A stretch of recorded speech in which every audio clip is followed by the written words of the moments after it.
Next, the state treasurer is here to get his opinion about the budget fight and a new tech company with an app that's taking off. This is the Delaware Way. Welcome to the Delaware Way. I'm Larry Menti. Treasurer Ken Simpler is here. It's an interesting time to be treasurer in the state of Delaware with the budget talk stalemated right now. It's fascinating. I'm sure you've been watching what's going on. Watching, and to the extent I can, participating and at least giving advice, giving guidance, giving feedback. And so who comes to you for participation? Who comes to you for guidance? Well, you know, the treasurer is not directly involved in the budget process, which maybe viewers don't know that, but the treasurer does have, I guess, an umbrella of fiscal authority, right? So where I can add value, where I think there are proposals that might put, let's say, another chess piece on the board for people to consider or talk about, particularly if it relates to long-term structural reform. I'm going to volunteer that information. So whether it's legislators, whether it's my peers in the governor's administration, I work very closely with the Secretary of Finance, the budget director, and of course leaders in the General Assembly. This all affects you though, however. This affects what you're going to be able to do and how you can spend money and what money we have in the state. This affects all of us, right? I mean, there's a lot of discussion around not just the need to fix this particular budget year. That's critical, obviously. We have to have a budget that goes into effect on July 1 that's going to be sound. But there's a lot of discussion around what's causing this? Why are we seemingly at the table every year with difficulties in meeting next year's service levels in terms of coming up with a revenue package that is predictable and not as volatile and sufficient. And so there are long-term structural issues here, but unpacking what that means when different people talk about structural reform, you sort of have to ask the next question, what do you mean? The outgoing budget director said that the state of Delaware has to come up with new revenue streams, that the revenue streams they have right now are not sustainable. Do you agree with that? Yes and no. Not to give a political answer, but some revenue streams we have are very sound, and we might rely on them too much. For instance, the personal income tax and the corporate franchise tax are the two taxes that we rely on the most already. Those are the ones we're talking about increasing. Under the new proposals, personal income tax and corporate franchise tax might go from being somewhere in the order of magnitude of 60%-ish of our revenue to potentially 75% of our revenue. So there's a lot of nuance here, but in my personal estimation, the discussion has to be around what do you want the means of your revenue system to look like? How much reliance on personal income? How much reliance on the corporate franchise? Do we want to rely on the abandoned property tax? How do we feel about gross receipts? You're asking a lot of questions and not answering the questions. Sure. So I guess the question, well, if you parse the question to me as what does an ideal revenue portfolio look like, I'll say that's part of the structural problem. If you parse the question to me as, Ken, is it a spending problem? I'll say, yeah, it is also a spending problem because we also lack a fundamental idea around. There's two things in spending, right? There's the level and there's the trend. So it's interesting to hear you talk because you are in an interesting position because you are the highest ranking Republican in state government. And the Republicans have a philosophical difference with the governor and the budget that has been presented to them.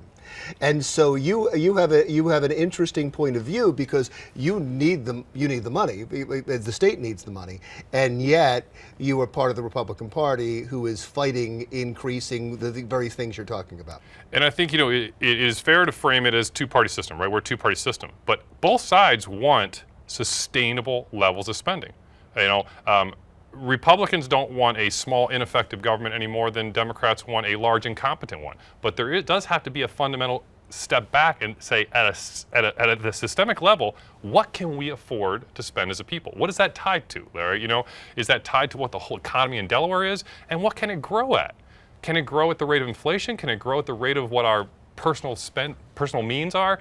These are fundamental questions when you ask policymakers. The challenge we have is we're so locked into fixing 1 year that sometimes the overall structure we don't have a handle on it. So we're picking pieces, but we're not talking about the whole puzzle. So you would agree that the incorporation fees and the unclaimed funds are not sustainable? I would say that the corporate franchise, when you say the corporate franchise, is very strong. That's the fact that a lot of the Fortune 500 are domiciled here and you register a limited liability company here because of our court system, because of our legal precedents. That is a very strong franchise, and we rely on it, and that's probably fair and appropriate. I have no reason to believe that that is problematic. There's a piece of that. There's competition for that, though. There's competition, but it's not. We never want to overstep where we are, but we run a very sound franchise. We offer a very good value for our product, and so far the indications that I've gotten from the Secretary of State's office is that our market share is not just stable, but it's growing. So you feel that's sustainable? That shouldn't be put in the category of unsustainable? I don't think it should be, and what the piece that people sometimes talk about that is fruit of the same tree is what we call abandoned property. And that piece is more worrisome. That is a function of the fact that because all those corporations are registered here, when that last dividend check doesn't make it to you because you moved addresses, or when we have an overseas owner of stock that just never gets connected with a payment that they were supposed to receive as some kind of distribution from a company, that kind of money reverts to Delaware. After a period of time, it's called abandoned property, and it becomes a source of our revenue.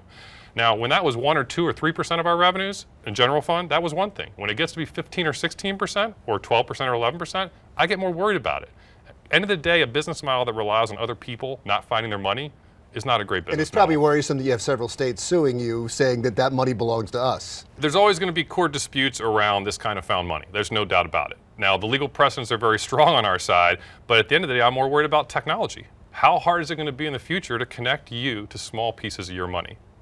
When you don't spend the last $6 on your gift card right now, it goes unexpired. It might revert to Delaware, but in the future, it's going to be on your device. So your concern is that I might end up getting the money that's owed to me? Well, that's and the you business, don't get to take it? That's what I don't like about the business model, right? I just said it. It's fundamentally unsound to have a business model that's based on other people not being able to get connected to their money. That's not a business model I like technologically. It's not a business model that I personally like, sort of philosophically. And so you would agree that right now, either we have to cut spending or that we have to come up with a new way of increasing the revenue? When people ask me, is it a spending problem or revenue problem, I say yes. It is both. The portfolio that we have over the last couple of years in particular has slowed. Its growth hasn't slowed. Now, revenues are not down. You will hear Delawareans speak about revenues being down. Revenues are not down, but they're flat. So if your tax revenue and all the income you rely upon is not growing, well, let's face it, our expenses, Republicans aren't saying our expenses shouldn't grow. We know that inflation grows, price levels increase, population increases. Even if Delaware is only growing at 1%, we're still growing. So our needs to provide services to Delawareans are going to grow. So the cost is going to go up. What Republicans have a concern with is what is the rate of growth that we should tie our spending to, because that's not a discussion we have. And is the level we're already at the right level? We don't exercise enough introspection or examination of the spending we have to say we're getting a good value.